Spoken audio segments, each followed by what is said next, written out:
Coach Galbreath. I'm the athletic director at Belmont Middle School in Belmont, North Carolina. And I'm joined by two students, Amya Graham, 8th grade star basketball player, and Colin Drumm, football and baseball player here at our middle school, and Jennifer Jacobs, who is also our school counselor. I guess I'll start my first question, and then I'm going to go to Colin and then Amya. But my first question is, at the middle school level, we try to promote activities not only as good choices for the kids, extracurriculars, but these kids are also trying to find themselves. They're trying to establish their identity.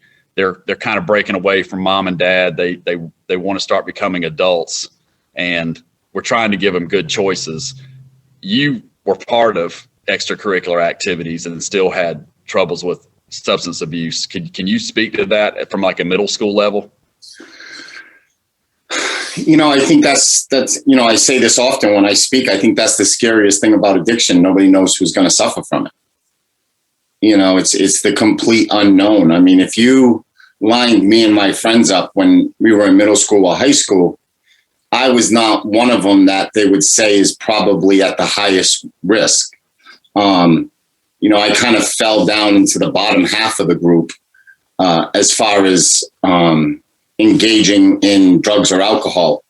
But I'm one of the group that suffered the most. So, for me, it's about, social and emotional wellness. It's about, kids having the ability to make the right decision, kids having the ability to feel comfortable in their own skin, kids having the awareness of thinking of their little brother and sister who are watching them and want to be just like them, as well as their grandparents and parents who believe them to be someone that they're not pretending to be currently. To any middle school kid,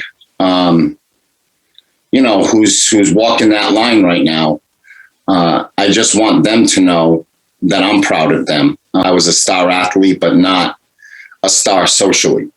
And I wish I was. I wish I was just as good at being me socially as I was on a basketball court.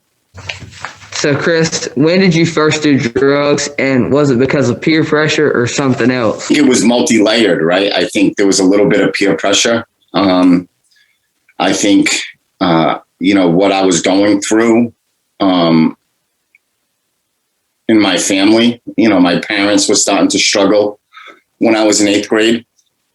The effects of my father's alcoholism on my parents' marriage was starting to take its toll.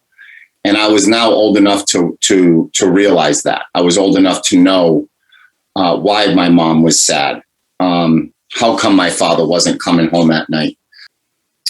And there's kids right now who are going through very similar situations. And, I just encourage them, to find their voice and to talk to someone about this stuff.